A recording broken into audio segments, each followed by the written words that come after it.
안녕하십니까 GBS 청취자 여러분, 그리고 우리 매일 복음 형제 자매님들. 오늘은 북톡의 날입니다. 성찬의 위로, 성찬의 위로. 우리가 계속해서 7일 동안 우리 매일 복음은 이걸 했지만 오늘은 전체 책을 소개하는 시간을 갖겠습니다. 기도하겠습니다. 성령 하나님, 오셔서 우리에게 성찬의 위로 이 책을 리뷰할 때 우리에게 인사이트를 주시고 정말 최대한으로 우리가 이해하고 정말 소렌 킬그고르의 그 철학을 우리의 신앙에 깊숙이 넣을 수 있도록 도와주시옵소서. 감사하며 예수님의 이름으로 기도합니다. 아멘. 자, 네 권의 책을 사실은 이제 차례로 소개하겠지만 제일 먼저 한 것이 이방인의 염려, 그죠? 이방인의 염려 했죠. 그 다음에 쓴 그 볼륨이 고난의 기쁨입니다. 고난의 기쁨. 그리고 그 다음이 기독교의 공격.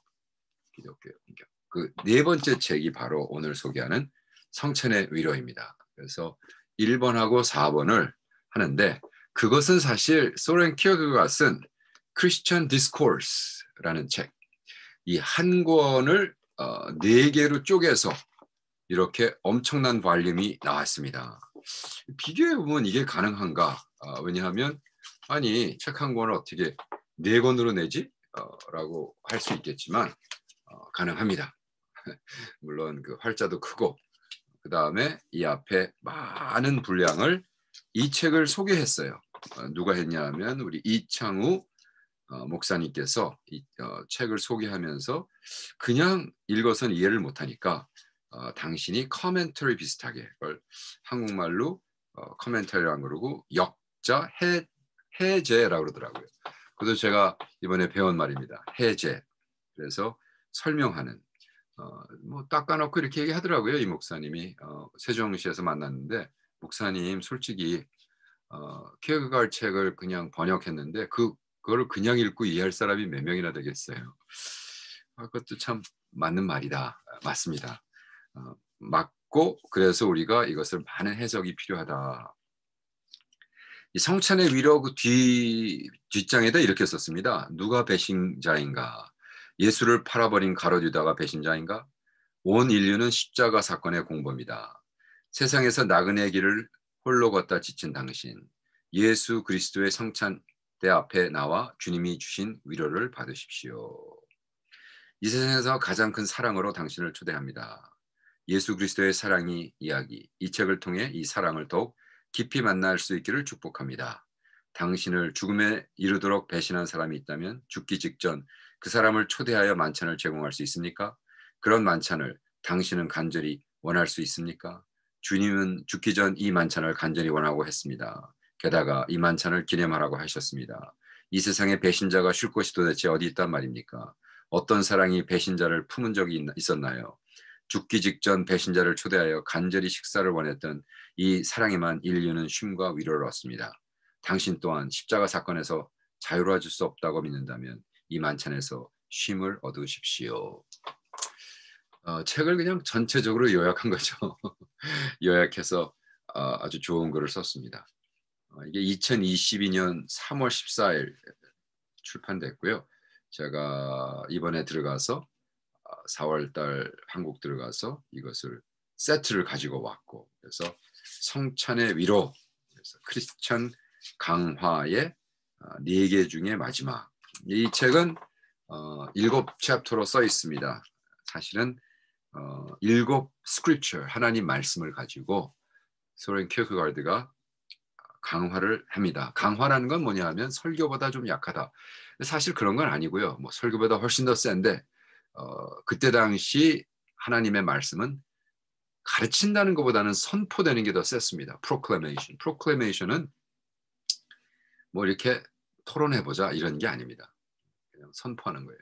그런 의미에서 키어크가르드가 이것은 설교가 아니다, 디스코스다, 강화다, 이렇게 설명하고 있습니다. 첫 번째 나온 것이 누가복음 22장 15절, 6월절의 그 서퍼를 그렇게 성찬을 원하시던 예수님에 대해서. 그 다음이 마태복음 11장 28절, 무거운 짐을 지고 오는 자. 정말 우리가 이러한 무거운 짐을 져야 된다는 것.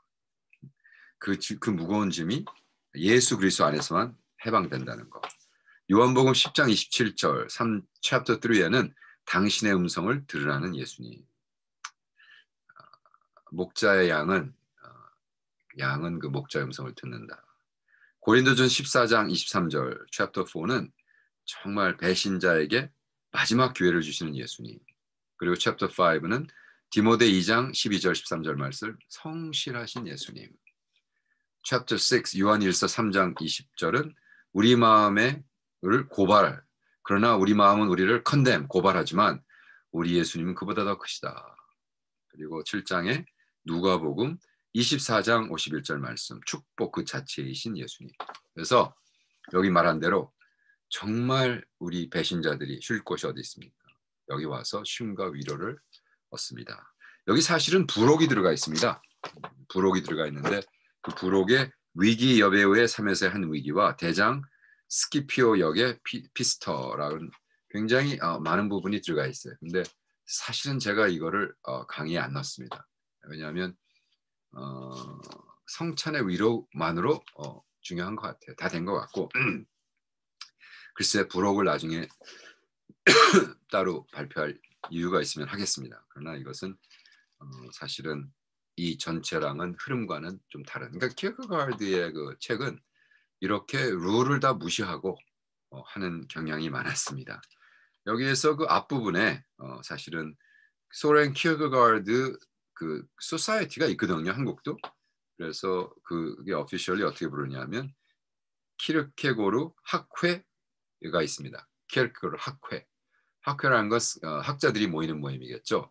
그 학회의 회장님이 계시는데 그분이 지금 조은식 교수님, 숭실대 교수님이시고 조은식 교수님. 그분이 한 장 한 장 다 이렇게 적어주셨어요. 그래서 읽으면 도움이 될 겁니다. 성찬의 위로는 7장의 장으로 구성됐다. 1장 누가복음, 제자들과 유월절 음식을 먹자는 말씀이다. 마지막 식사를 하자는 말씀이다. 2장 80는 마태복음 11장 28절, 잘 알고 있는 무거운 짐진 자들을 쉬게 하시겠다는 말씀. 회개함으로 용서를 받고 속죄가 이루어짐을 통해 쉼을 얻게 되는 것이다. 이러한 초대를 주님이 하신다는 거죠. 3장에는 요한복음 10장, 양은 그분의 음성을 들으며 그분은 양을 아신다는 말씀. 그래서 성찬에 참여하여 떡과 포도주를 받았을지라도 그분이 나를 모르면 내가 받은 성찬은 무의미하게 된다. 그래서 내가 그분을 안다는 거 중요한 것이 아니라 하나님이 나를 안다는 것이 중요하다. 4장 고린도전서 11장 23절에는 참 역설적인 표현이 나온다. 그분은 왕으로 대환영을 받지만 조롱을 받는다. 그래서 이 말씀을 잘 풀어주셨고요. 키르케고르는 인류가 그분을 십자가에 못 박았지만 결과적으로 우리는 현재 사건의 공범이라고 지적한다. 5장에는 부인과 성실이라는 용어가 나온다. 우리가 주를 부인하면 주도 우리를 부인할 것이다. 우리가 성실하지 않더라도 주는 항상 성실하신 분이다. 우리의 불성실함을 성찬 때 앞에서 고백함으로 짐을 내려놓고 주의 성실하심으로 위로를 받아 영혼의 힘을 찾으라고 말한다. 그것이 성찬이 주는 의미이다. 5장, 6장 이렇게 7장 다 이렇게 잘 설명을 해주셨어요. 그런데 제가 이 책을 또 읽으면서, 왜냐하면 키르케가르드의 디스코스, 제가 이번에 정말 너무 충격을 받아가지고 미국에 돌아와서 키르케가르드 모여있는 책하고 조금 더 필요한 것들을 사고 제가 이제 앉아가지고 정독을 하려고 그래요. 키르케가르드에 쓴 모든 책 32권 정독을 하면서 정말 나도 번역을 하나 해야겠다.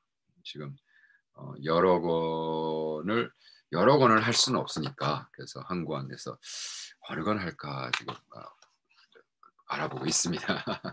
근데 성찬의 위로는 너무나 그 번역이 잘 된 것 같아요. 사실 뒤에 보면은 여기 뭐 불안의 개념, 죽음에 이르는 병, 뭐 여러 가지 키르케 조각들, 기도, 자기 시험을 위하여 한국 그 말로 번역된 게 꽤 있거든요. 근데 사실은 이 크리스천 디스코스는 제가 알기로는 처음 됐습니다. 그래서 처음 돼가지고 이러고 했고 저도 이거를 가지고 7번에 거쳐서 매일 복음이라는 것에서 설교를 하고 했는데요. 저한테 너무너무나 도움이 됐어요. 그래서 내가 한번 실존적 부흥회 뭐 이런 걸 해가지고 한번 부흥회를 하면 어떨까 이런 생각을 해봤습니다. 여기 처음부터 나오는 게 여기 성찬의 위로에서 이방인의 염려를 얘기를 하면서 이방인의 염려는 염려와 괴로움을 그리스도인이 지닌 기쁨과 대조합니다. 그리고 이 두 가지가 책 1권과 2권은 같이 묶여 있고요. 책 3권과 4권은 또 묶여 있습니다. 설명해 드릴게요.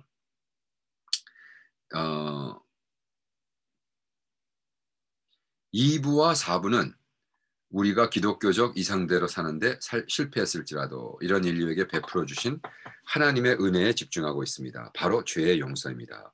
이 용서 역시 변증법적인 면을 포함하고 있습니다. 왜냐하면 하나님의 은혜로운 선물인 죄의 용서야말로 인간으로 하여금 기독교적 이상을 실천할 수 있도록 하는 원동력이 되기 때문입니다. 이런 점에서 2부와 4부 각 강화는 1부와 3부 각 강화에 비난하고 있는 요소와는 상대적 측면을 구성하고 있습니다.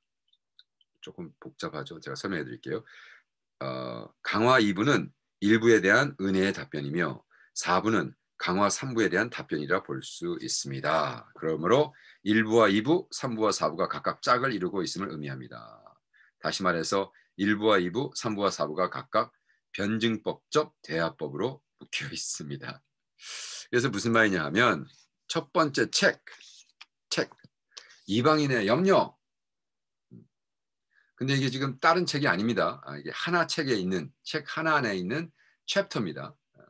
그 챕터 1이 이방인의 염려 그렇게 쓰고 그거에 대한 리스폰드가 고난의 기쁨. 세 번째 기독교의 공격. 근데 그거에 대한 리스폰드가 반문이 성찬의 위로. 하면서 하는 말이 여기 있어 뭐예요? 변증법적. 그래서 우리가 이게 변증법이 뭐야? 변증법. 그 변증법은 이거를 가장 이제 중요한 거니까 설명을 하는데 변증법은 뭐냐? 정명제. 근데 thesis 영어로 저는 이제 영어로 배웠으니까 정명제와 반대 명제를 사용하여 이들 간의 모순을 해결함으로써 한 명제에 도달하도록 돕는 대화의 방법입니다. 이걸 thesis가 나오면 athesis가 나오고 athesis와 thesis가 붙어서 synthesis가 나온다. 이것을 변증법이라고 그래요. 변증. 그래서 우리가 말하는 기독교적 변증법 실천, 기독교 변증학은 기독교를 변호하기나 증명하기 위한 학문입니다. 하지만 변증법은 철학 분야의 한 영역에서 고대 그리스도의 문답법으로 통과했고 엘라나 학파, 소크라테스도 이 대화법을 사용했습니다. 소크라테스도 변증법 계속해서 질문하고 그러니까 다이렉틱이라는 데도 연결되죠. 이것이 나중에 개발돼서 다이렉틱 카운슬링이라는 것도 나오고 여러 개 있는 걸 내가 봤는데 뭐를 던졌을 때 그래? 이것이 용감한 거라고 나는 생각해. 그래? 그럼 용감하지 않은 건 뭔데? 라고 하면서 반대를 얘기하면서 그 반대와 지금 나온 것에 합쳐져서 synthesis가 이룬다. 저기 멧돼지가 오는데 맨손을 띄우는 거는 꼭 용감한 건 아니었구나. 도망가는 것이 어떨 땐 목숨을 살기 위한 용감이. 그래서 이렇게 반대되는 걸 이야기하면서 synthesis가 중간 지점에 있는 합명제에 이른다는 거죠. 자, 이런 모순을 원리적 관점에서 더 적극적으로 포착한 사람은 헤겔이었습니다. 이러한 방대한 이론이기에 여기에서 다 설명드릴 수 없으나 핵심은 헤겔의 변증법과 키에르케고르의 변증법이 근본적으로 다르다는 이야기입니다. 그래서 헤겔은 어떤 시스테메틱한 조직적인 이성주의를 했지만 키에르케고르는 조금 fragmented, 그렇지 않아도 되는 그것이 꼭 라인업하지 않아도 이해가 되는 이런 것을 쓴 거죠. 그래서 우리 이창호 목사님의 이야기입니다. 키에르케고르 얘기가 아니라 이창호 목사님이 이렇게 썼습니다. 역자로서 이 책을 번역한 사람으로서 제가 볼 때 성찬의 위로는 기독교 강화 총 4부의 강화 중에 가장 중요한 강화라고 생각됩니다. 또한 기독교 강화는 기독교 실존을 구성하고 있는 약속과 책임의 긴장을 탐구하는 데 관심이 많습니다. 이 약속과 실천의 변증법이 바로 성찬의 위로입니다. 1부 이방인의 염려와 3부 기독교의 공격은 기독교 이상을 표현하고 있으며 그 당시 그리스도인들이 이런 기독교적 이상에서 얼마나 멀어진지를 폭로합니다. 이 기독교적 이상은 더욱 예리해집니다. 그래서 일부 이방인의 염려는 이방인이 가지고 염려와 괴로움을 그리스도인이 지닌 기쁨과 대조합니다. 그 당시 덴마크는 기독교 국가였습니다. 그렇다면 이 국가에서 절대 발견되지 말아야 하는 것은 이방인의 염려여야 한다고 키르케고르는 주장합니다. 그럼에도 불구하고 이런 염려들이 발견된다는 점에서 덴마크는 실제로 이교도의 국가라고 주장합니다. 엄청나게 까는 거죠. 지금 모든 사람들이 우리 덴마크는 크리스찬 나라다, 크리스찬 나라다. 그때 주장을 하는데 22살짜리, 23살짜리 키르케고르 젊은 친구가 야 이건 아니지라고 얘기했다는 거죠. 물론 그 책은 나중에 썼지만 그러니까 그때부터 벌써 실존주의 사상에 이렇게 빠져 있었던 거예요. 키르케고르는 기독교 세계 안의 덴마크인들이 도리어 기독교 밖의 이방인보다 더 못하다고 말합니다. 이방인은 타락한 인류 속에 있는 반면 그리스도인 덴마크 사람들은 한 번 더 높여진 후에 다시 한번 타락하여 이전보다 더욱 비천해졌다는 것입니다. 그래서 하나님 은혜를 체험한 다음에 한 것이 더 악하다라고 얘기하면서 그러나 하나님은 우리를 기억하시고 우리를 이러한 성찬에 초대해 주신다. 성찬식에 초대해 주신다. 자, 역자는 성찬의 위로를 약속과 실천의 변증법이라고 말한 것입니다. 이런 대립적인 사유가 키르케고르의 강화에 담겨 있습니다. 따라서 글을 읽다 보면 머리가 어지럽습니다. 책이 나에게 무엇을 말하려고 하는지를 알아보기 위해 고민하지 말고 그냥 읽으면서 앞으로 넘어가기만 한다면 그래서 아무런 중요한 맥락도 파악하지 못하고 읽다가 덮어버리기가 쉽습니다.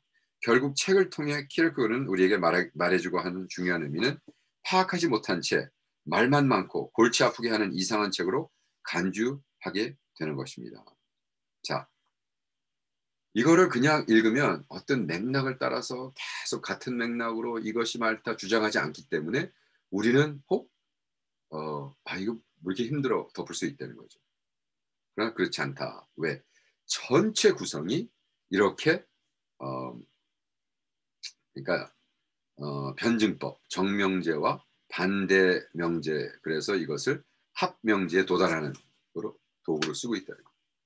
그래서 어떻게 보면 이 숲속에 갇혀가지고 와 이게 도대체 어디를 가야 돼? 그러는데 쫙 높이 올라가서 보면 그 숲속의 길이 보이는 것처럼 이런 얘기를 하는 겁니다. 성찬의 위로의 중요성을 설명하기 위해 한 번 더 실존 철학의 관점에서 말씀드리고자 합니다. 실존 철학이 강조하는 점은 삶의 책임이라고 역자는 생각합니다. 사람이 자신의 인생을 책임지지 않으려 하면 인생을 가볍게 살게 됩니다. 다른 사람을 이용해서 돈을 벌거나 보험 사기 등 같은 범죄에 빠져 인생의 쉬운 길을 선택하게 됩니다. 한마디로 굉장히 산티나는 삶을 삽니다. 이거는 요즘 나온 책이니까 이렇게 그런 얘기가 있나 봐요. 산티나는 삶을 삽니다. 하지만 정도로 가려는 누구에게나 삶은 어렵습니다. 정도가 바른 삶, 꼭 가야 되는 삶, 거짓말하지 않는 삶, 그겠죠? 인생이 그렇게 호락호락하지 않습니다. 그런데 어떻게 이런 호락호락하지 않은 인생을 정면 대응할 수 있을까요? 바로 이 책에서 그거에 대한 해답이 들어있다고 얘기합니다. 성찬의 위로. 좋은 얘기죠. 키르케고르가 인생에 주는 해답이 바로 이 성찬에 들어 있습니다. 오직 주님의 은혜를 몸에 새긴 자만이 그가 성찬 때를 떠나더라도 성찬 때가 그를 따라다니는 삶을 살게 됩니다. 키르케고르는 성찬에 대한 조직 신학적인 의미에는 아무 관심이 없습니다. 아니 오히려 조직 신학적 의미가 성찬의 의미를 파괴할 뿐입니다. 키르케고르가 조직 신학적 성찬의 의미, 예를 들어 화채설이나 공제설이니 또는 기념상징설이니 하는 이런 주제들을 몰랐을 리가 없습니다. 그런데 이런 논의는 한마디도 하지 않습니다. 왜냐하면 이런 의미가 오히려 우리가 성찬의 진정한 의미를 숙고하고 있는 것을 방해하기 때문입니다. 왜 그럴까요? 우리는 어떤 것들은 그냥 통째로 느끼고 깨닫는 거지. 이걸 따지고 이것은 왜 이러냐, 이래 이렇게 해가지고 그것의 결과가 깨달음이 아니라는 거예요. 깨달음은 순식간에 오는 겁니다. 이 책을 읽다가 어느 순간 와우, 그렇구나. 정말 주님이 배신을 당했고 내가 그분을 아는 게 중요한 게 아니라 그분이 나를 아는 게 중요하고 하면서 인생의 어떠한 삶의 문제를 해결하고 해방을 받는 이제 이런 거에 온다는 거예요. 이것이 바로 킬케르가 우리가 성천대를 떠날지라도 성천대가 남는 것이 우리의 과비라고 말한 이유입니다. 실존 철학적 관점에서 설명하자면 이것이야말로 날마다 그분을 기억하는 삶이고 자신의 인생에 스스로 책임을 지는 삶입니다. 그분의 삶을 생각하고 그 삶을 우리 몸으로 새기는 것을 의미하는 것입니다. 성서적 의미에 말하자면 날마다의 예배라고 말할 수 있는 것입니다. 제가 이걸 읽으면서 아멘 했습니다. 저는 지금 매일 복음이란 걸 영어와 한국말로 있습니다. 그러면서 주장이 헤메라가 헬라어로 날마다입니다. 날마다의 예배, 날마다의 찬양, 날마다의 성경 공부, 날마다의 헌신, 날마다의 주님 앞에 바쳐짐. 그죠? 와, 그래서 주님 앞에 이렇게 산 제물로 매일 바쳐져라. 로마서 12장 1절에 이런 말씀이 있습니다.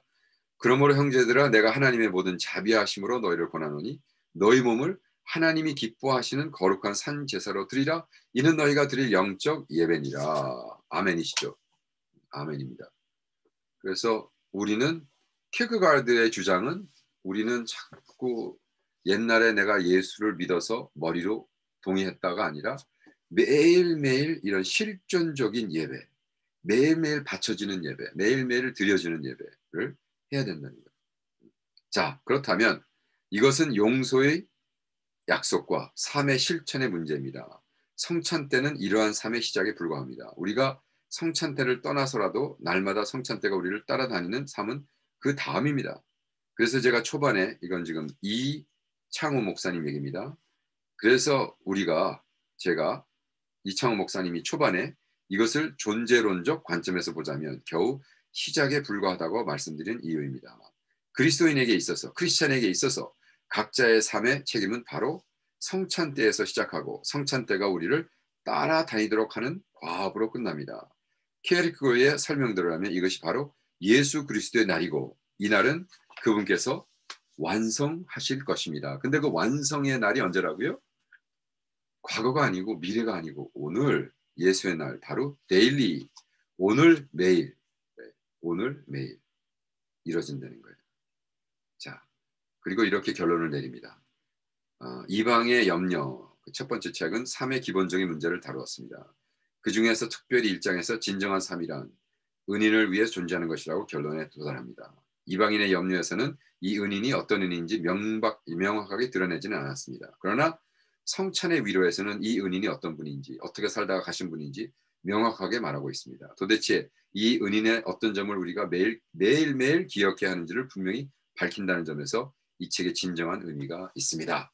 그래서 이방인의 염려에서는 이분이 누군지 흐지부지 넘어가지만 딱 이 책에서는 성찬에 의해서는 그분이 바로 예수 그리스도다 하면서 마지막 부분에 누가복음 24장 51절 말씀을 통해서 축복 그 자체이신 예수님, 축복 그 자체이신 예수님. 그리고 그분이 누구냐 하면 우리 위해서 목숨을 바치는 목자신데 그 목자의 음성을 우리가 듣는데 우리가 그분을 아는 게 중요한 게 아니라 그분이 우리를 아는 게 중요하다. 그리고 왜? 그분은 성경 말씀에는 네가 예수를 부인하면 하나님도 너희를 부인할 것이다. 그러나 예수님은 그 성실함, 스스로의 성실함에서 자신을 이기지 못한다. 라고 하면서 이 책에서는 예수님이 우리를 구원하시는 그래서 사실은 하나님 말씀 우리가 어떻게 보면 paradox 이거는 paradox다 한국말로 안 떠오르는데 contradictory하다 그죠 말이 안 된다 하지만 그것을 바로 믿음으로 말이 되게 하신다는 거예요. 저는 그 1장, 2장, 3장, 4장에서 더욱이 무거운 짐을 지고 오라 해서 그렇게 얘기하죠. 당신은 도대체 이러한 무거운 짐을 지고 있는가? 수고하고 무거운 짐진다들 다들 오라 그랬는데 당신은 지금 너무나 우리는 편한 것, 우리는 그냥 잘 먹고 잘 사는 것, 그래서 그걸 잃어버렸어. 우리에게 부담이 없어. 인생에 부담이 없어. 근데 여기서는 예수님께서 무고하고 수고하고 무거운 짐진 자들아 다 내게로 오라. 그러니까 우리는 오기 위해서는 무거운 짐을 져야 되는데 우리는 지고 있지 않기 때문에 갈 조건이 안 돼 있다는. 이 얘기가 저한테 너무 충격적으로 받아들였어요. 그래서 와 그렇다. 내가 정말 초대받는 자가 수고하고 무거운 짐을 지기를 요구하고 있는 말씀이다. 여기에 하나님의 뜻대로 하는 근심, 그죠? 하나님을 향한 그 슬픔, 하나님에 대한 근심, 이것은 무엇인가? 하나님에 대한 슬픔은 무엇이냐 하면 하나님의 뜻대로 하는 근심, 하나님의 뜻대로 하는 근심이 뭐예요? 다른 영혼에 대한, 그죠? 구원에 대한, 이러에 대한 부담. 그래서 이것을 우리가 가지고 왔을 때 그분 안에서 진정한 쉼, 샬롬을 얻는다는 거예요.